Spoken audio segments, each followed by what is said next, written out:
Your dreams are bigger, bolder, and more badass than the life you're living now, but something just keeps getting in the way. Join certified coach and former therapist Diane Wingert for the Driven Woman podcast. She'll show you how to get rid of whatever is holding you back so you can stop spinning your wheels and up-level your life. Get ready to hop in and buckle up. This is the Driven Woman podcast, and we're heading for the fast lane.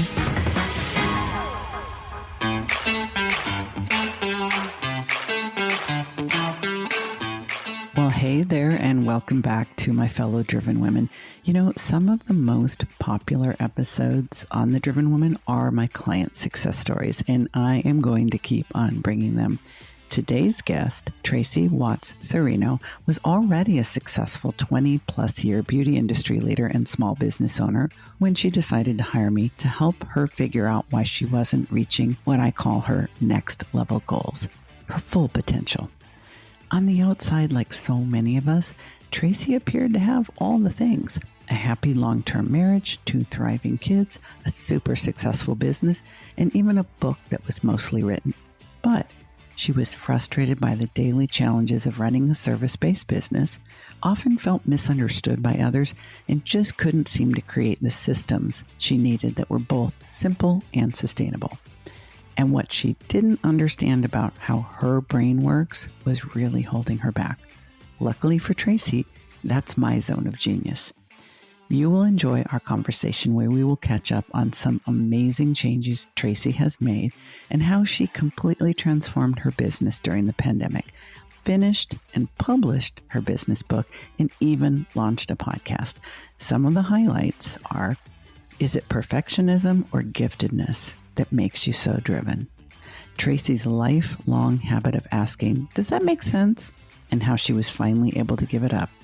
How being a leader with ADHD means we need to show up differently.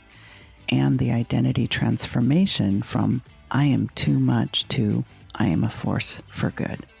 You are really going to enjoy this interview. Now, this week's podcast review is a little bit longer than normal, but I just have to share it because it just warms my heart.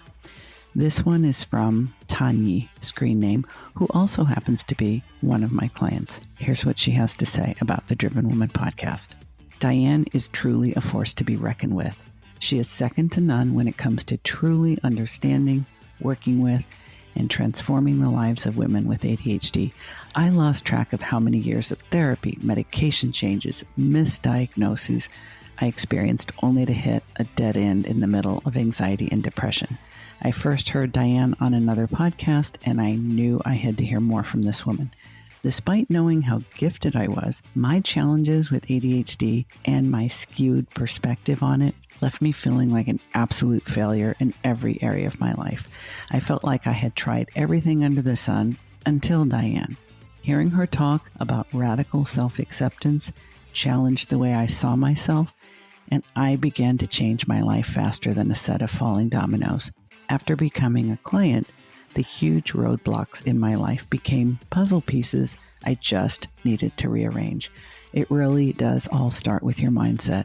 I have made more progress with Diane in a few weeks than in all my years of trying to make things better on my own. Seriously, if you have not subscribed to this podcast yet, you need to pull over at the next stop and hit that subscribe button. Better yet, create the opportunity to work with her. Your life will never be the same. Can I just say how grateful I am for clients and reviews like this one? Without further delay, I can't wait to share this week's client success story with my client and friend, Tracey Watts-Cirino. I know you're going to enjoy it.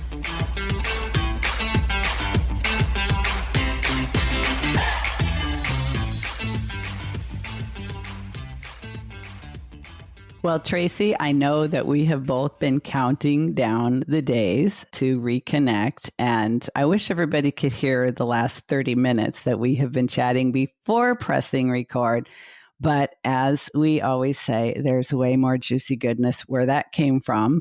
So I welcome my very special guest and client, Tracey Watts-Cirino. Oh, thank you, Diane. I'm so grateful to be here. I've been looking forward to it so much. You're going to love learning about Tracey because Tracey was a person who, when she first started working with me, did not actually know she was gifted. She knew that she had ADHD and didn't really think it was all that interesting, didn't really think it was all that important, didn't really understand how much it impacted her life. But what she did know, and the reason that she hired me, is that she's a visionary, she's a creative, she has lots and lots of great ideas. But she was frustrated by the fact that she couldn't quite close the gap between where she was and where she wanted to be. Now, since then, you have made some incredibly big changes in your business. Could you tell us about where you started, what you were doing when you and I first met? And then we're going to bring them all the way forward with all the incredible things you've done since. It is funny going back to when we first met because I was running a very successful business. I have been in the professional salon and beauty industry for all of my life, really. I just love helping people. And the fact that you can empower them to look and feel good is just a cherry on top. Mm-hmm. So I was running a successful salon, but it was like as things kept getting added on, like more pressure, more stress from like babies, life, the bigger our team got, I was like, instead of this feeling like, oh, wow, it's like a dream come true, because outwardly people are like, oh, aren't you so proud of like, look what you've created. Aren't you? And I still would be like, but this, like, why did it take this long? We're not even there yet. Like, I just getting harder and harder. And it wasn't the idea of like, oh, just be positive. It was like too much pulling at every which way. It was like beyond that. Like you can't just like, oh, be positive to get through it. There was like, I'm like, what is wrong with me? I just like cannot connect things. And yes, years prior, they did give me the diagnosis of being, ADHD and like the highest level of overactivity. And I was like, okay, thanks. Like it was just kind of like that. Next. I don't really tell anybody. I mean, like I don't even tell my mother. I mean, like nobody, it was not like something I, told anybody. My husband knows, and he kind of like thought it was hilarious. He's like, really, you? Because I don't know what the stigma is. He didn't see it? Not really, because I think there's a stigma of what he thought it was versus how I feel in the world. So it just was kind of like a thing. Well, so I went really on a deep dive looking for like an expert because I was like, I need somebody that really knows what the F is happening up here. So I went on a deep, like I called it it was like an archaeological dig for finding you. And I think I said that to you when I first thought, like, it was like, seriously, like I found all these like, because I needed like, I was like, okay, so I'm successful. It's not like I can't get off the couch and send my resume to someone. Like I've already done 57 things before most people get out of bed. So it wasn't that. And most people don't understand that part either. So it's like, okay, it was like, who can I talk to about this? So I had to find someone that was super successful that knew about, could ADHD have something to do with this? I don't know. So that was the dig of how I found you. Well, gosh, I'm kind of bummed that I'm not buried so deep. I think I need to do more social media. But no, actually, social media is a total rabbit hole. But I will say this, that unfortunately, and I was a therapist for more than 20 years before I became a coach, as you know, and I wasn't identified with ADHD. And I had seen several therapists and several psychiatrists at various points going through a divorce and different upheavals in my life. And what I discovered is, we exhaust ourselves because we're trying to do so many things and we think we should be able to do so many things and we want to be able to do them to our level of the vision in our mind. And when that falls through because life interferes or we have a trauma or a loss, and we kind of break down and go see somebody, you're going to get diagnosed with anxiety. You're going to get diagnosed with depression. You might have an eating disorder thrown in there or an addiction of some kind. And the therapist and the psychiatrist will see that, will diagnose that, and will treat that. But the ADHD that's been driving the bus your whole life is not going to be identified. And unfortunately, the vast majority of my former colleagues as therapists would not be able to identify a high ability adult woman. And part of the reason is that they don't see the impairment, Tracey. They see the symptoms, and I prefer to call them traits, but we're so good at this level at covering up, hiding, distracting people from noticing, and just drawing attention away from our actual impairments, that all they see is the brilliance. All they see is, wow, you're doing so many things and you're so successful. How could you possibly have a disorder? And I think that's part of the problem, but also there's just really no training on this. What do you think at the point that you were finally saying, okay, maybe I need to get some help from this and I'm going to go dig out my diamond in the rough? What do you think your biggest struggle was, and the pain point that you thought, I have to figure this out, I have to fix this thing? At that time, I was struggling with, we're always very blessed to have such a great team culture where I think everybody that was everybody that was a client of ours, everybody that was on the team, even people that had left and gone on to do their own thing, they would always say that, I definitely created such a great place that it wouldn't matter who you went to, the standard of quality was, there because of our training. But that's not done in like a vacuum. It's not easy. There's a lot that goes to it. So people get attracted into our company, like, I want to work there because it's so amazing and you get the best training. But then to actually hold their feet to the fire where they had to go through the training, they would get mad at me. And then I never wanted to play like I'm not their mother. Like, you came here because you wanted this.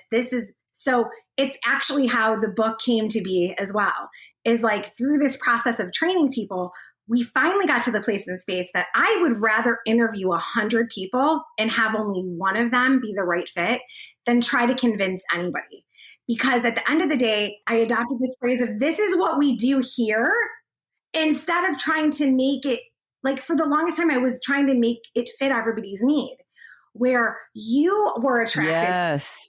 So that was, I think, the struggle bus. And I don't think I was aware that I was, just because I love people. And when you have potential, I can help you get there. So I think I was allowing too much wiggle. And that's what you helped me through mostly in my memory of, like, figuring out that it's okay to say, no, this is what we do here. This is that stance. And that's how Beyond Comment, 12 Essentials for Success in Life, and it finally was completed. It was just like this pieces and parts of things that we had done that worked to make us successful. But it was like through that figuring out how to connect everything. And definitely your influence helped me so much. Like, it was like, you're an angel. You know what? Thank you. That actually, you're taking me back, and I'm realizing you were really frustrated at the time because you are a leader and a teacher. I mean, you teach throughout your industry, and it's something you love doing. While you loved running the salon, managing the team, helping your individual clients, you really, really love that role as influencer and leader and teacher on a broader scale. And you're absolutely right. I think a lot of your frustration came from the fact that not understanding you were gifted, when someone couldn't quite understand the standard that you were setting and the vision that you had created and the one that you were leading them towards and sort of indoctrinating them into. And they said that's what they wanted because they could have worked in any other salon in the city and they chose to work with you. I think you felt almost like a parent, that it was your job to, like, motivate them as well as teach them. And I think being able to say, this is how we work, this is how we roll, this is our culture, and these are our expectations. You had to kind of get in front of that and really realize it's not only okay for you to have these standards and to have these expectations, it doesn't make any sense at all for you to partner on any level with someone who isn't already there. Like, if you have to convince them, it's one thing to train them and guide them and mentor them. But if you have to convince them that that's what they want, you're done before you start. And like, no wonder you were frustrated, and no wonder you were telling me, I just can't find good people. It's like, I can't believe that I'm hearing you say, I would rather interview 100 people to find one. Like, that is so, your mindset on this is completely changed. And I also remember at that time, you had mostly written the book, but you hadn't finalized the title. That was one of the things we played around with. And it makes so much sense to me now that understanding that and actually saying, no, it's totally okay that this is my standard. These are my expectations. I don't need to sell anybody on that. I just need to make it so clear that the ones who are looking for that will come and be magnetized by it. And has that happened? Well, that definitely did happen. And I think the thing that was the struggle for me then, I knew I always hired good people. Mm-hmm. I felt that I did something to turn them bad. Like, that was the mirror of me holding on. So that was the thing. It was like, because I did take it all on in the sense that, like, I wasn't questioning if they were good people. I was questioning, like, where the disconnect, like, how did these great people turn into, people that were, always angry. You spoiled them. You soured them. Yeah. And that's it. It's like, because, I do have a ton of energy. So it's like, oh, I love that. I want to be a part of it. And so sometimes people want to hitch their wagon to that because it feels good to be around it. But the really great gems and people that really excelled, in our organization were the people that understood their contribution to that. It wasn't like you just came and like fed off the fat of the energy. You had to be a contributor. Yes. And that's when it all worked. But I didn't get that because I thought as a leader, it was like always my job. You thought it was all on you.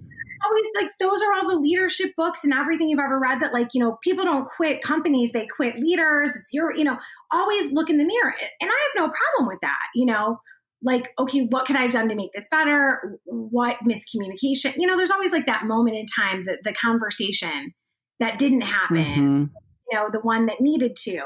So I just didn't know how to connect all that to the point that it's like, you know what? I'm not too much. This is what it is. This is how it's going to be. You are part of it, and we welcome your energy and contribution, but we're not going to like give ourselves an easy pass to slide back into like mediocrity. It's just not okay. No, mediocrity is never going to be part of your identity. It's never going to be part of your message. It's never going to be part of what you offer to the world. And I think that takes some getting used to. Well, can I tell you something funny? Every stage I've ever spoken on across the world over, I have asked that question.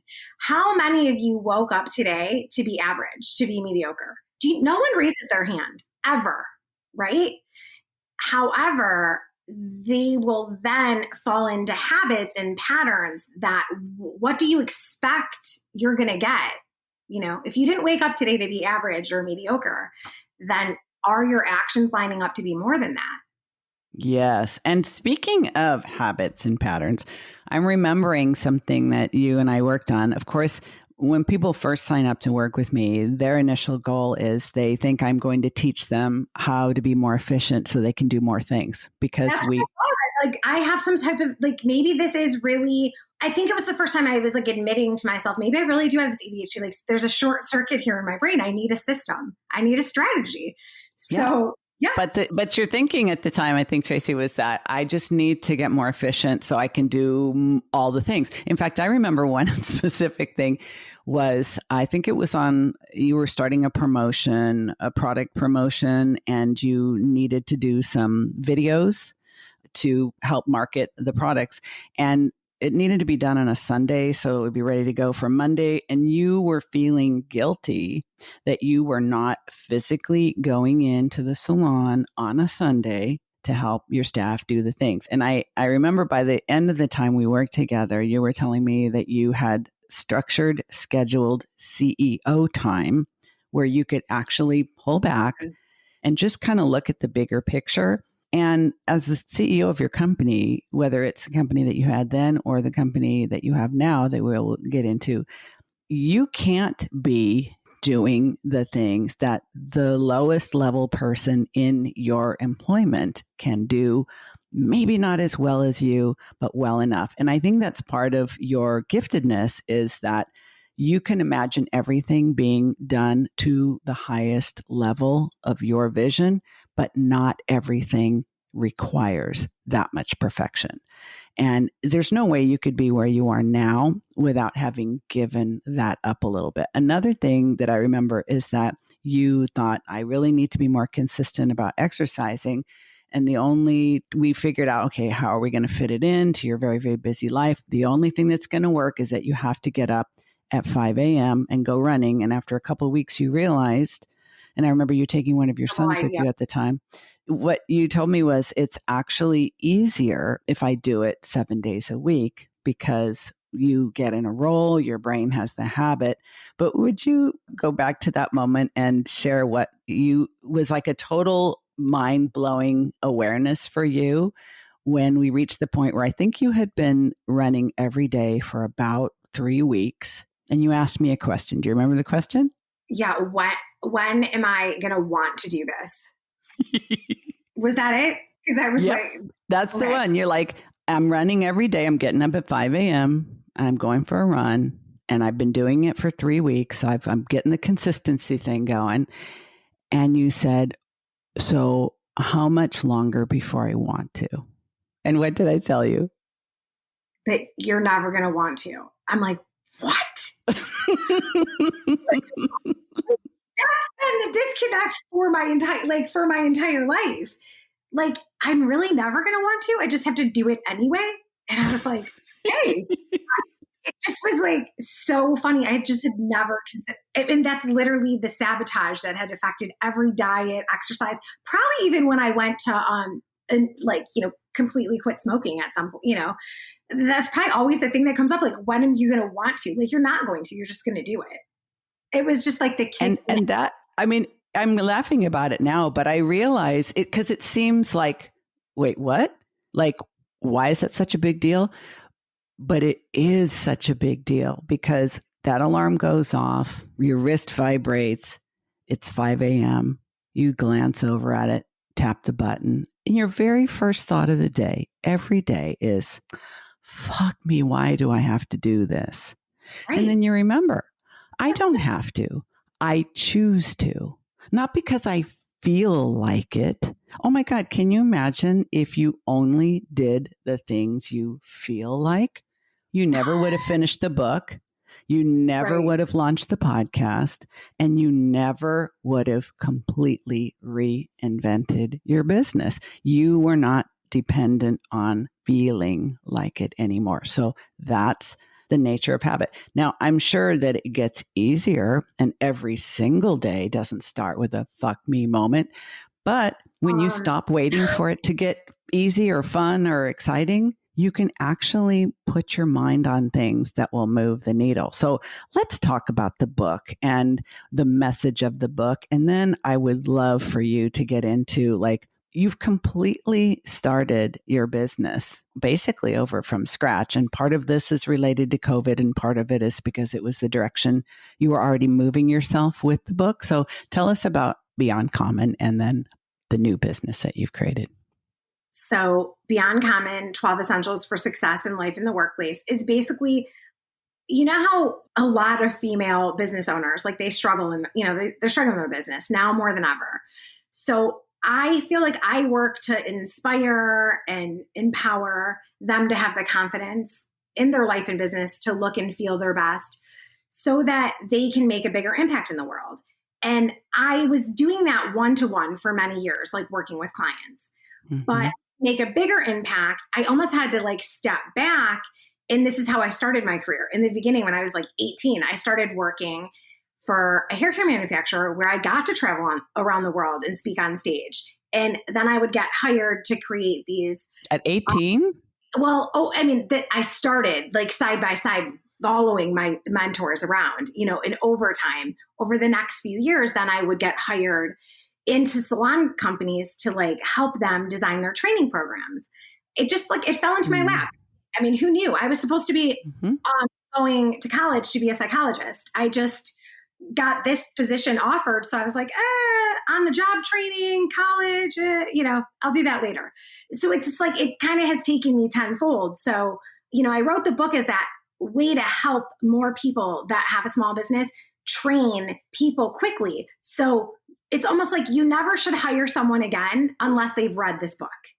If you have them read the book, business you're in, you're shrinking that learning curve of how to serve your clients at the greatest good, especially in this like new world of experience. It's like, who knew the book was written before that? But now in this like after COVID world, it's perfect. Is everything. So it's like to shorten the gap on no matter, like you could have a doctor's office, you could have a dental practice, you could have a coaching business, you could have a salon, doesn't matter. Everybody needs to read this book like before their first day of work, because it shrinks the gap of what you have to work with them on.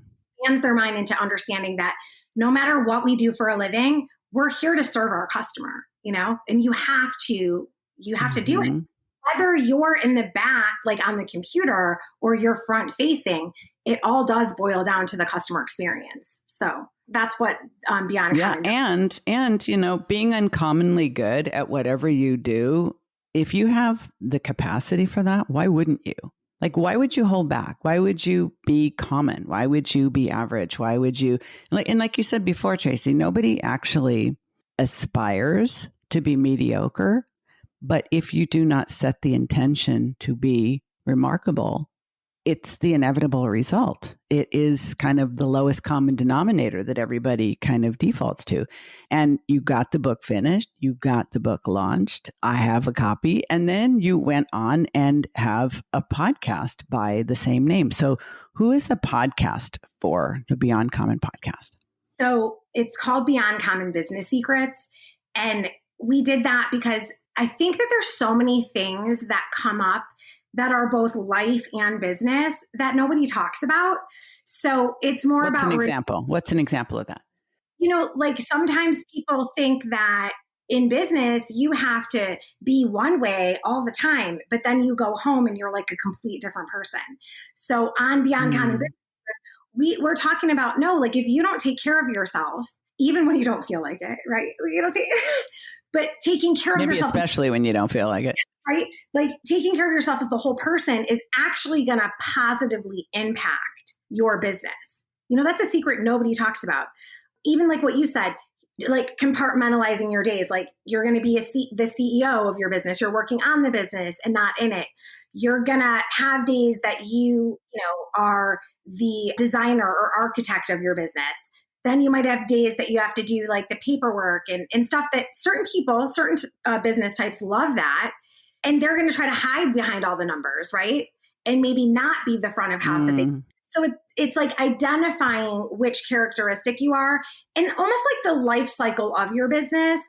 In every life cycle of a business and in every character role, there are secrets that need to be revealed, right? And so we just dive into those. Yeah. And it's very generous of you to give people a fast pass. It's similar to what I tell my clients is that it literally took me decades to learn the things I'm going to share with you in the next 12 weeks, because my goal is to shave years off your learning curve. Life is short, and why struggle more than you need to? And I think we need to change our behaviors. We need to change our habits. We need to change some of the ways we show up, but we really need to change the way we think about what we're doing and embrace who we actually are. Like, can you imagine if you continued to think I'm too much and what I want and what I think is just not the way. I mean, like there's something wrong with the way I think.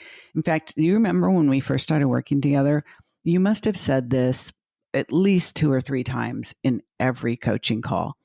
Does that make sense? Like you would explain something that was happening in your business and say, does that make sense? And after a couple of meetings, I called it out. And, I don't even think you realized, like you said it all the time. And I thought, wow, this woman really is accustomed to not being understood. It was one of those things of always thinking ahead and always painting this huge visionary picture that I could see the glazed over looks on people's faces all the time. Like, I have no idea what you're saying. So I did get in the habit of saying, okay, does that make sense? And I remember you pointing that out to me. I'm like, oh, you're right. I did. Like, the more you pointed out to me, the more conscious I was in my daily life that I was like, oh my goodness. Okay. Well, a few years later, I had been working on that. I had been working on that. I had been constantly trying to reframe that and almost make it humorous, where I would say, okay, so in my brain, there's all this stuff. Is that coming clear? Is that coming through? What did I just say? Because I need to understand it myself. And that softened it for a lot, especially like newer team members, because I think no matter what level of experience you have, if you have high intention of serving the greater good, I think there's like so much goodness that's shared from, new people entering in. So we always want to create a space where they're comfortable to share their message. And, I never want to be overpowering or intimidating. You need to like soften that. So making sure that everyone felt comfortable to have a voice. Well, fast forward to maybe 2 or 3 years later, I had, someone I worked very close with, and she knows that I have like lots of thinking, and she was like more of an organized brain. And she loves that I say, does that make sense? Because sometimes she's totally confused. And if I don't pause, she's like, I'm never going to pull you back in. Like, what did she say? You're like that kite that took off. Like, we can't. So it was something that worked for us. But I learned that doesn't work for everyone. So she came in one day and said, oh, on TikTok, there's a woman that said, hey, to stop sounding like a condescending bitch, don't say, does that make sense? And I was dying because I was like, my heart was pure. My intention was. What? Right. So I was like, okay. So it was like such a journey to. You're like, I'm cured. I'm cured instantly. It was such a journey to not say that and to make it humorous. And, because you just never know. You never know what someone else's perception of what you say is. And you have to read all the cues because nobody's alike. So figuring out how to effectively communicate with all different types of people, it can't be a blanket statement. And I think I had been doing that for way too long. So you pointed it out. But it was just funny, like how long it took to actually fix it. I think it honestly, right? That was the fix to one problem, but then another one pops up from that statement. Well, I think the notion of, and I say this a lot, that from the time we're young, very young, we begin to notice when we're different from others around us. And pretty soon, people start pointing it out.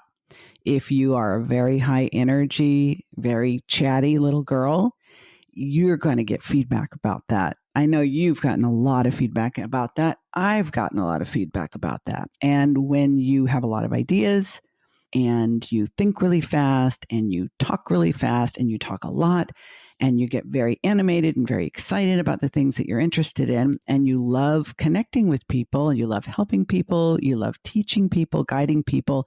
And because you are always interested in evolving and moving forward and being better, you love spreading that around to other people. But not everyone that you attract, not everyone that I attract can, quote unquote, keep up with that supercharged brain. Now, that's not a put down. It's not a put down, but it's expression of reality that our brains move at this super fast pace. And it's not just maybe in one direction. We might be going in several different directions at once. And because of our excitement and our desire to help and communicate and connect, we can literally overwhelm people with information and then feel like, oh, wait, what just happened? I remember the first coaching group that I launched. I had a small group of women, about 6 women for 6 weeks.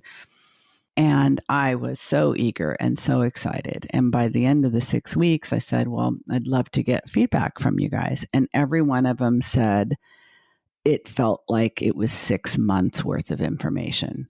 And I, of course, it's the typical thing of over delivering because you just want to give so much. And what you realize is over delivering feels like overpowering. And that's the opposite of what you want. So like learning that you need to sort of fit to the tolerance level of other people. But I have a question for you, Tracey. I know that you were told a lot growing up, and even as an adult, you're a lot, or sometimes you're too much. And I know when I first met you, you believed that. It didn't seem like a belief. It felt like a statement of fact. Do you believe it now? Do you still believe that you're too much? And if not, what do you believe instead? I believe I'm a force for good. So I've replaced it. I think for so long, I just tried to not be that, which did not, tried to suppress it. Yeah. Like, okay, I'm too much. So like, something's wrong with me. I have to change it. Right. Where no, I am, I'm show up in the world exactly as the right amount for the given moment. So I just had to replace it with, I am a force for good. That works for me. I love that.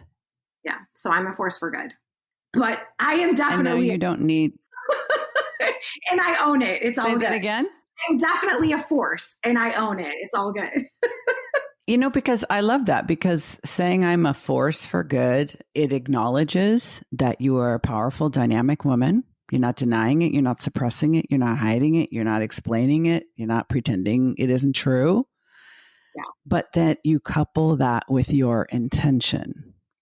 Because I've said sometimes I'm a force of nature or a force to be reckoned with, but taking ownership of the fact that you choose to be a force for good, I would imagine that probably does a lot to counteract those feelings of shame that come up when we see the deer in the headlights look in the eyes of the people that we're talking to, and we realize there's a little bit of a disconnect between our energy level and their ability to take things in. But reminding yourself in that moment, I haven't done anything wrong. I'm not too much. I am a force for good. And I see that feedback, and I'm going to consciously dial down just a little bit so that all that goodness actually reaches its intended target instead of like knocking them back off their chairs. Well, right. Because going back to what you were saying, it will still be forever in my nature as a force for good to want to over deliver, to show up in the world in a beyond common way, but to do it in a way that meets someone's needs, right? That meets someone's needs and surprises them in a kind way, not feels like a fire hose, just knock them over, right? Like, so like you said with your coaching, there's value into that 6 months of delivery. That's like your next tier of your coaching program because it's valuable, right? Yes. So that paid for this much, okay, they get this much, you'll still over deliver, but it doesn't feel like a fire hydrant. And that's been the blessing of sort of having that knowledge of working one-on-one with so many different types of women and people all these years, to then getting to step back and set up a new coaching program this way. It's funny that you said that, because I'm like, that's why. Like, I can over deliver and still meet people where they are, where it doesn't feel like they're getting hit by a fire. More information. A fire hose. So let's talk about the specifics before we wrap. Like, do you still have a beauty salon? Do you still have the salon? So I have sold the salon, and now the sort of brand of the salon is now like lavish luxury products. And in that division of the business, I still do coaching and training for salon owners and salon professionals. So, okay. Yeah. So that's that. And do you provide the products to them? So we have, I feature like the products that I think are the best in the industry on our website, so that people still have, opportunity to do business with us. And I still make recommendations for that type of stuff. I kind of have always wanted to start my product line, so there's still space around that to do it at some point. You're allowing room for future growth. So what was your previous business model? Just to be very clear, you had a very successful salon. You also were teaching in the industry and speaking on stage. And so what you have now is you no longer have the salon, but you have it sounds like you've got coaching and consulting business where an arm of it continues to serve the beauty industry and the salon owners, and you make recommendations and cultivate and mentor them. But then the other part of it, the part that's probably really going to be growing and developing and you're enhancing with the book and the podcast, is that everything that you learned about growing a successful business from scratch can accelerate the progress of other small business owners in many different industries. And that's the part that I think it really has your heart and soul, because you realize these principles are transferable. Exactly.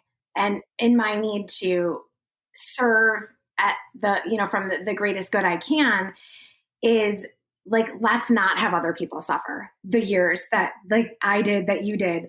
Let's shorten that learning curve.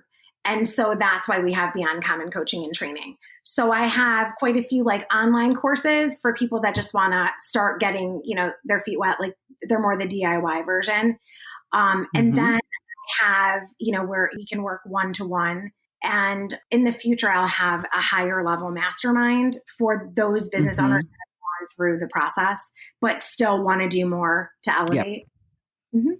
Yeah, you want to keep leveling up. Yeah, because what you realize is that after all these years of thinking that you can't do this and you can't do that, or you can only do this or that, once you realize that those limiting beliefs only held you back because you believed them and you can swap them out for better beliefs, you're going to want to keep leveling up. I do, you do.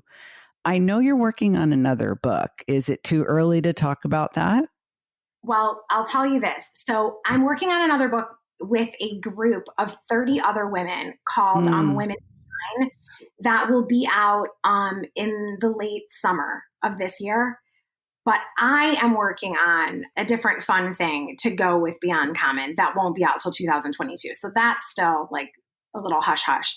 But the book of like the collaborative of women who shine, it's like based on the same stuff that I do, empowering women, they're inspiring stories. So that is really exciting and fun. And I'm so honored to be a part of this project.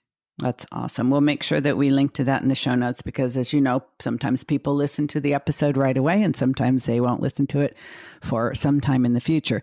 Now, you and I definitely going to be collaborating again and working together again. But for now, there will be people who will say, there's no way this woman has ADHD. She's so successful. She's so dynamic. She's so together. And she's just completely reinvented herself and her business and is obviously excited about the future. What do you think is the most important thing you've learned about being a woman with ADHD that has made the difference for you? Because literally the way I saw you before, you were still driving the race car. I mean, you are the race car. You were driving the race car, but you had the emergency brake on while driving. So it was like causing friction. And now you're just letting yourself go. So what do you think the most important thing that you are now thinking differently about yourself is to kind of rev things up and take off the brake? You just made me think of, it's an Alanis Morissette song where she says, the moment I touched off of it is the moment I got everything. So I think that is it. It is being comfortable with the high speed of a race car and free falling into it when necessary. However, I have created structured things that allow me to think and point direction at a specific goal. And that's like what I train people on. So it's like, you don't have to have ADHD to feel overwhelmed. A lot of people just, so I think actually having it really helps me understand the whole psychology and physiology of the mindset. So I simplify it for anyone. Okay. If you want to get here and you're here, this gap is narrow, just do these 5 things. That's it. So I think just by leaning into it, like what you're really good at, which for me, it's like seeing that gap. I'm really good at that. So I can help people. Yeah. I think that was the instant connection between us.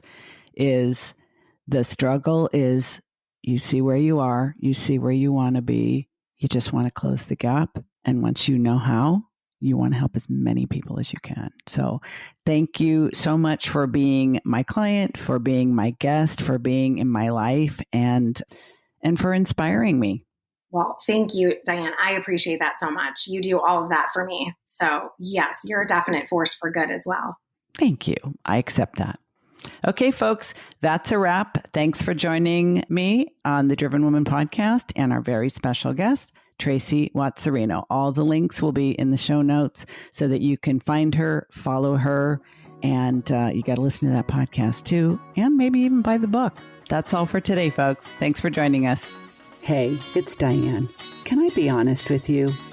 At the beginning of each new year, I always told myself, this is the year I'm going to get my habits dialed in.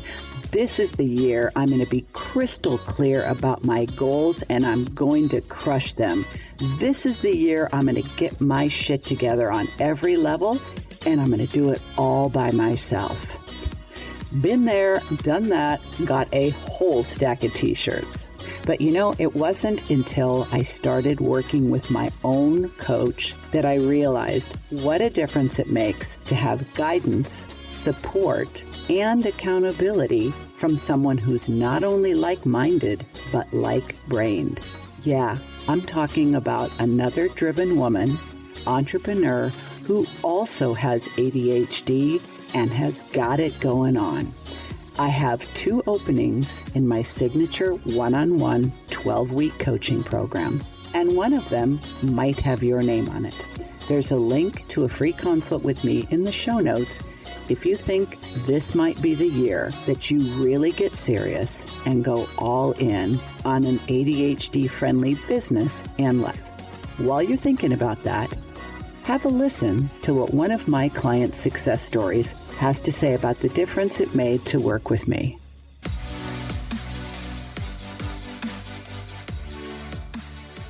Well, one thing that you helped give me insight on is how sensitive I am. And because I'm an empath, being in traffic and loud noises throughout the day, just getting to homes, that alone was really draining. And now working from home, it's like I'm able to conserve that energy and working with the parents to really teach them kind of concepts and bigger things that have a bigger impact. Because one thing that you also mentioned was because I was working so much, I didn't have time to do the things that were meaningful to me. And that included learning. Getting into the grind, you kind of just like, okay, well, I'm just going to do instead of really stepping back and looking at, more strategic ways to have, a longer term plan.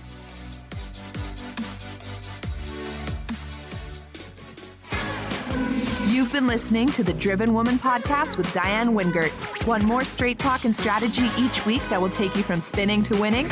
Don't forget to hit subscribe in your podcast player so you won't miss a single episode. Then head on over to the Driven Woman free and private Facebook group community. See you there.